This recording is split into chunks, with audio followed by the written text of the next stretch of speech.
오는 5일 실시되는 본선거를 앞두고 양 후보들은 마지막 주말 유세에 총력전을 펼칠 전망입니다. 11월 5일 있을 본선거에서 뉴욕 주민 투표 발의안이 표결에 붙여질 예정입니다. 뉴욕시는 어제 지하철 서핑을 방지할 새로운 지침을 발표했습니다. 로스앤젤레스에서 의류 사업을 운영하는 한인 부자는 마약 자금 세탁 및 탈세 혐의의 유죄를 선고받아 최대 1억 달러의 벌금을 물 것으로 보입니다. 이상으로 주요 뉴스 전해드렸습니다. 아름다운 제품에서부터 아름다운 사회를 만들기까지 키스는 뉴욕에서 시작하여 현재는 전 세계 12,000명의 직원들과 함께 끊임없이 도전하는 기업입니다. 사람을 생각하고 존중하는 기업. 키스는 한인들이 사회의 주인공이 될 수 있도록 든든한 버팀목이 되겠습니다. 글로벌 뷰티 기업 키스. 뉴뱅크와 함께 꿈의 집을 마련하세요. 빠른 승인, 맞춤형 서비스, 전문가 상담, 지역 전문성, 경쟁력 있는 이자율. 뉴뱅크가 주택 소유를 쉽고 간단하게 모든 단계에서 도움을 드립니다. 지금 바로 가까운 뉴뱅크 지점을 방문해서 홈모기지 대출 상품에 대해 문의하세요. 뉴뱅크 제공입니다. 시청자 여러분 안녕하십니까? 11월 1일 금요일 TKC 뉴스데스크 첫 소식입니다. 초박빙 양상을 보이고 있는 대통령 선거 후보들이 오는 5일 실시되는 본선거에 앞서 마지막 주말 유세에 총력을 기울일 전망입니다. 5일 실시되는 본선거가 4일 앞으로 다가온 가운데 카말라 해리스 부통령과 도널드 트럼프 전 대통령은 1일 위스콘신주를 방문해 열띤 선거 유세를 펼쳤습니다. 두 후보는 선거 전 마지막 주말 동안 경합주인 노스캐롤라이나주에서 유세를 펼치며 유권자들의 한 표에 호소할 예정입니다. 최대 경합지로 꼽히는 노스캐롤라이나의 유권자들의 46%는 해리스를, 또 다른 46%는 트럼프를 지지하겠다는 여론조사 결과가 나왔습니다.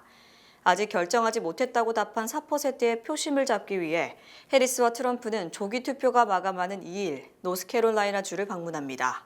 또 해리스는 조지아주를, 트럼프는 버지니아주를 각각 방문할 예정입니다. 특히 역사적으로 민주당 강세 지역인 버지니아주를 방문할 예정인 트럼프 캠프는 전국적으로 투표율이 높아지면 트럼프 전 대통령이 승리할 가능성이 있다고 보고 있습니다. 뉴욕과 뉴저지 조기 투표는 3일 마감되는 가운데 현재까지 100만 명 이상의 유권자들이 조기 투표에 참여한 것으로 나타났습니다. 이 중 뉴욕시 거주 유권자들이 70만 명에 달합니다. 한편 한 치 앞도 내다볼 수 없는 초박빙 승부가 마지막까지 지속되고 있어 누구도 승자를 예단하지 못하고 있습니다. 11월 5일 실시되는 뉴욕주 본선거에서는 주민들의 삶에 직접적인 영향을 미치는 주민투표 발의안도 표결에 붙여질 예정입니다. 뉴욕주 전체에 공통으로 발의된 주민투표 발의안은 뉴욕주 평등권 수정에 대한 찬반 투표가 실시됩니다. 이는 뉴욕주 헌법에 명시된 평등권 조항을 확대 및 성문화하려는 것으로 뉴욕주에서는 낙태권을 항구적으로 주 헌법에 포함하는 것을 목표로 합니다. 현재 이 아래의 평등권 수정안에는 인종, 피부색, 신념, 종교에 대한 평등을 명시하고 있습니다. 여기에다 민족, 출신 국가, 연령, 장애, 성, 성적 지향, 성정체성, 성별 표현, 임신, 임신 결과, 성전환 등 생식권 등을 추가 및 수정한다는 내용이 담겼습니다. 찬성표를 더 많이 받게 되면 뉴욕주에서 낙태권은 법제화됩니다. 다만 반대자들은 평등권 수정안에 명시된 언어가 모호하기 때문에 예상하지 못한 결과를 초래할 수 있다고 주장했습니다. 또 뉴욕시 거주자들의 경우 뉴욕시 조례안을 변경할 5가지 주민투표 발의안에 찬반 의사를 표명해야 합니다. 시 청소국 권한을 강화해 노점상 단속 및 거리 청소, 뉴욕시 재정 분석 및 예산 마감일 수정안, 시의회가 뉴욕시경, 시소방국, 교정국 등 공공안전 운영과 관련된 조례안에 대해 투표하기 전에 추가 공고를 요구하는 수정안, 자본계획 개정안, 영화 산업에 대한 소수민족 및 여성 소유사업체 허가 수정안 등입니다. 지난 6주 동안 뉴욕시에서 3명의 청소년들이 지하철 서핑으로 목숨을 잃었습니다. 에릭 아담스 뉴욕시장은 이런 비극이 반복돼선 안 된다며 새로운 지침을 발표했습니다. 에릭 아담스 뉴욕시장은 어제 우드사이드 PS11에서 열린 기자회견에서 드론 파일럿 프로그램을 도입한다고 밝혔습니다. 이는 911 및 311 라인 데이터를 기반으로 한 모니터링 방식으로 지하철 서핑을 시도하는 청소년들을 더 쉽고 빠르게 발견할 수 있을 것이라 말했습니다. 아담스 시장은 드론 파일럿 프로그램은 9세에서 33세까지 100명 이상의 사람을 식별할 수 있다며 방과 후 시간인 오후 2시부터 5시 30분 사이 지하철 서핑으로 유명한 전철 라인에 드론팀을 투입해 사고를 방지할 계획이라고 밝혔습니다. 한편 NYPD와 메트로폴리탄 교통공사, 뉴욕시 등은 지하철 서핑을 방지하기 위한 여러 노력을 해왔습니다. NYPD는 연방교육부와 연계해 1,300명의 학생을 대상으로 지하철 서핑의 위험성에 대해 교육했고, 작년 MTA는 안에 타고 목숨을 유지하세요라는 캠페인을 펼치는 등 지하철 서핑에 대한 위험성을 계속해서 강조해왔습니다. 2024년 들어 지하철 서핑으로 인해 숨진 사람은 6명으로 작년과 비교했을 때 1명 늘었습니다. 로스앤젤레스의 한인 의류업자가 약 2,500만 달러의 탈세 혐의에 대해 유죄 판결을 받아 최대 1억 달러의 벌금이 예상됩니다. 캘리포니아 중부 연방법원 배심원단은 지난달 30일 로스앤젤레스 다운타운 패션 디스트릭트에서 세토아진을 운영하는 70세 유모 씨와 37세인 유모 씨의 아들 등 2명에 대해 840만 달러의 관세 포탈, 1,700만 달러의 자금을 세탁해 탈세한 혐의에 대해 유죄 판결을 내렸습니다.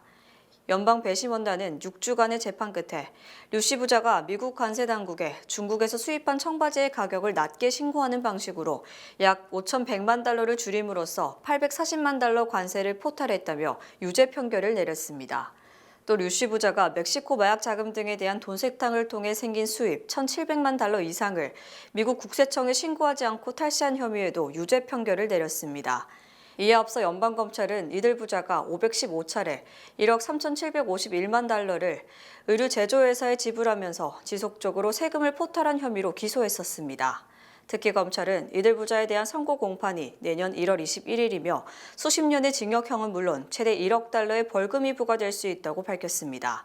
만약 검찰 주장대로 이들 부자에게 1억 달러 벌금이 부과된다면 이는 가상화폐 테라 사기범 건도영에게 부과된 벌금을 제외하고는 사상 최대 수준의 벌금이 됩니다. NYPD는 브롱스 전철역에서 해적 코스튬을 하고 절도 및 폭행 행위를 한 남성을 공개 수배하고 나섰습니다.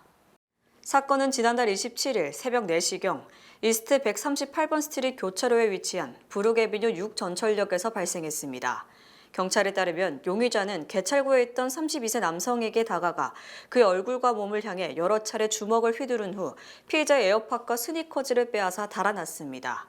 용의자는 삼각뿔 모자에 눈 위 검정 안대를 쓰고 흰색 셔츠, 보라색 조끼와 빨간 검정 줄무늬 바지를 입은 것으로 알려졌습니다. 피해자는 경미한 부상을 입은 상태로 병원 치료는 받지 않은 것으로 전해졌습니다. 필 머피 뉴저지 주지사와 NJ 트랜짓은 지난달 30일 새 열차 174량 도입 계획을 밝혔습니다. 지난달 30일 키어니의 NJ 트랜짓 유지 보수센터 MMC에서 있은 기자회견에서 주지사와 케빈 코벳 NJ 트랜짓 회장은 차세대 다층 열차 모델을 공개했습니다. 새롭게 공개된 열차에는 USB 충전 포트와 디스플레이가 설치됐고 기존 열차 대비 좌석수가 11% 증가했습니다. 또한 최대 시속은 110마일로 신속성 등 고객 편의를 개선했다고 설명했습니다. NJ 트랜짓 이사회는 앞서 12월 113량의 열차 구매를 위해 계약을 맺은 바 있습니다. 이어 2022년 2월 추가로 25량을 구매했으며 지난 7월 36량을 추가로 구매했습니다. 이로써 총 174량을 도입하게 됐습니다.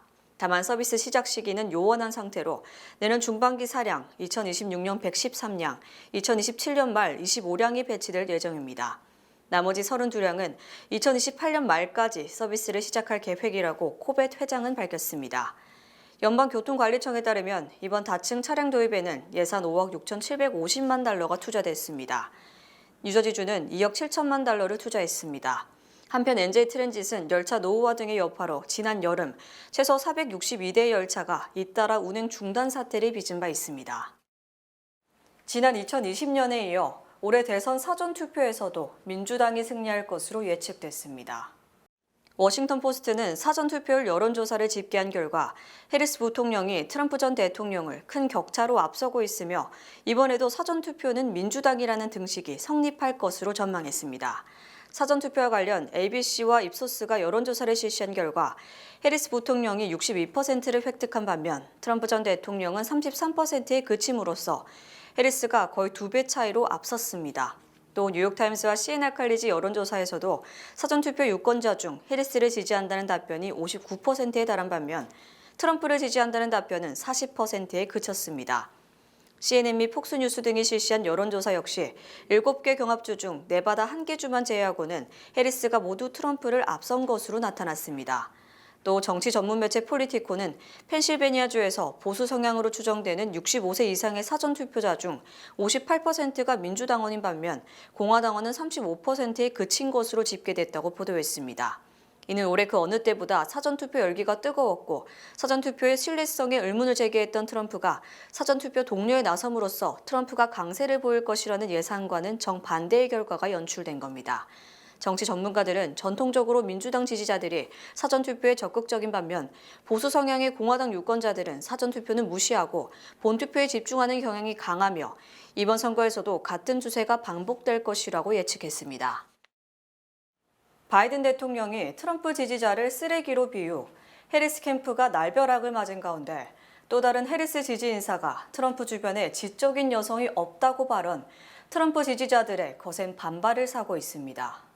해리스 부통령의 지지자인 억만장자 마크 쿠바는 ABC 방송과의 인터뷰에서 트럼프가 강하고 지적인 여성과 함께 있는 것을 본 적이 없을 것이라고 말했습니다. 특히 쿠바는 그 이유는 간단하다. 그들은 트럼프에게 위협이 되며 트럼프는 강하고 지적인 여성에게 도전받는 것을 좋아하지 않는다고 주장했습니다. 즉 쿠바는 이 같은 주장은 트럼프를 지지하는 여성 중 강하고 지적인 여성이 없다는 것으로 트럼프 지지 여성을 비하하는 발언으로 풀이됩니다.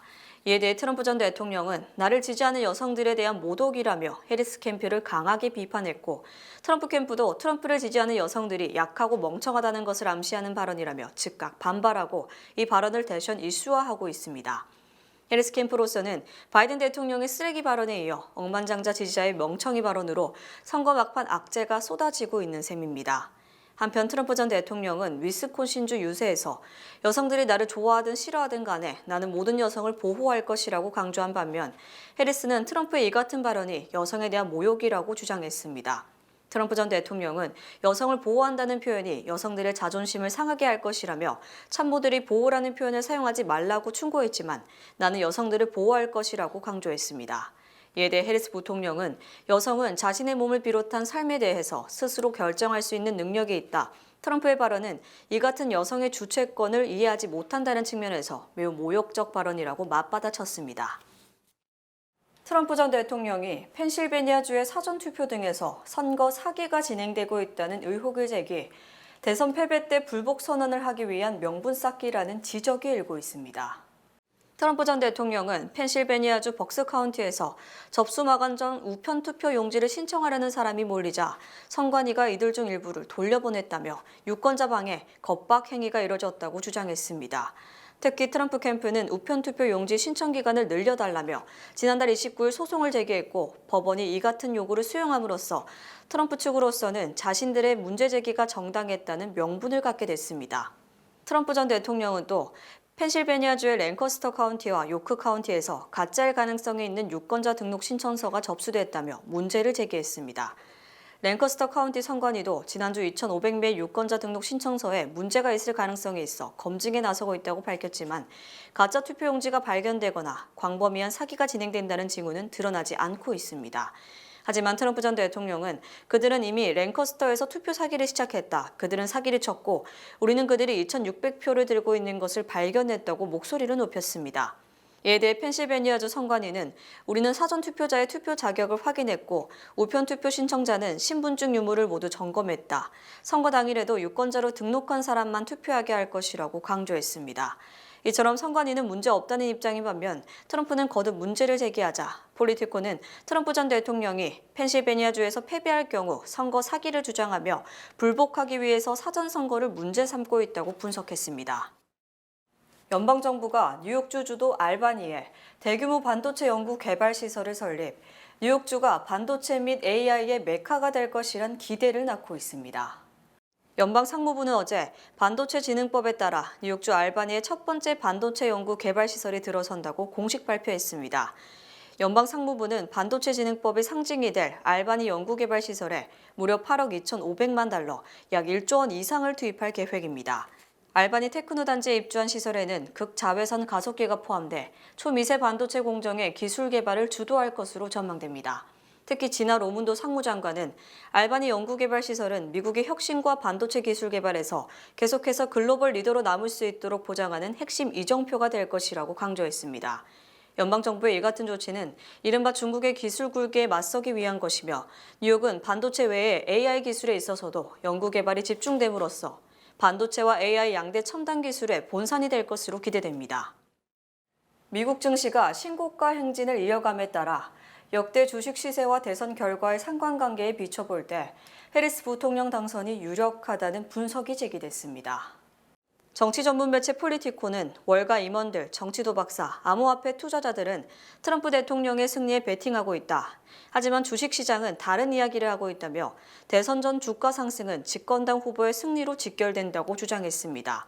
금융정보 제공회사 LPL은 스탠더드앤푸어스 지수가 대선 전 3개월 동안 상승하면 집권당 후보가 대선에서 승리하는 반면 하락하면 야당 후보가 이기는 경우가 많았다고 밝혔습니다. 즉 올해는 스탠더드앤푸어스 500 지수가 8월 이후에만 10% 이상 오르는 등 대선 전 3개월간 신고가 행진을 이어갔다는 점에서 주식시장은 해리스 승리 가능성을 보여주고 있는 겁니다.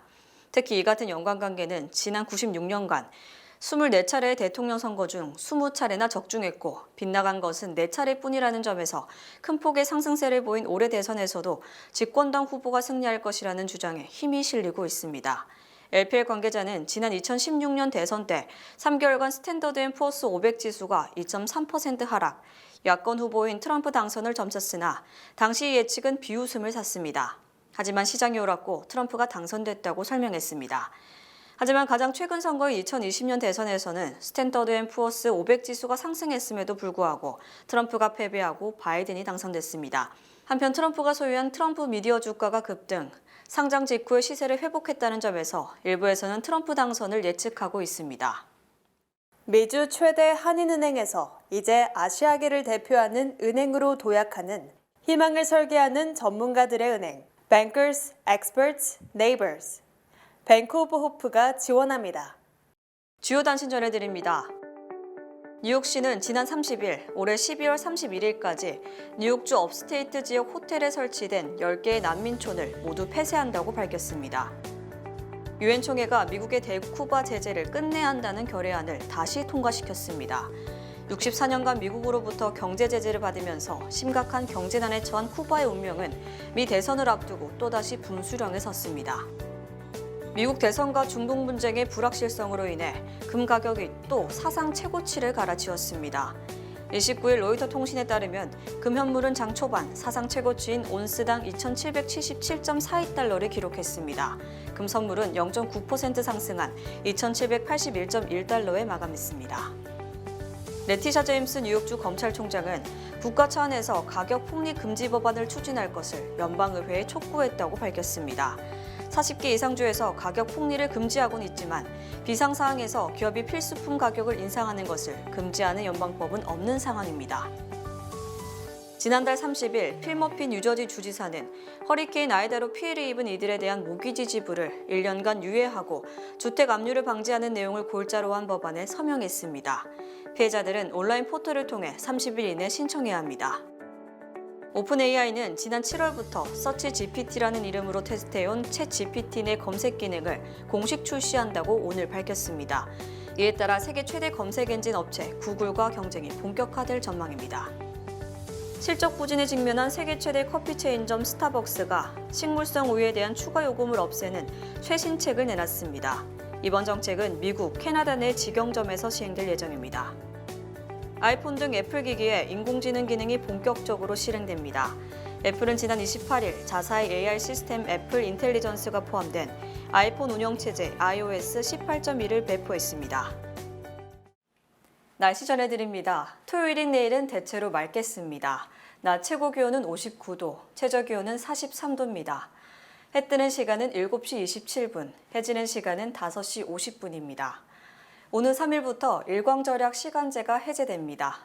이상으로 주간 날씨와 세계 날씨 전해드립니다.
이상으로 11월 1일 금요일 TKC 뉴스데스크 여기서 마치겠습니다. 시청해주신 여러분 고맙습니다.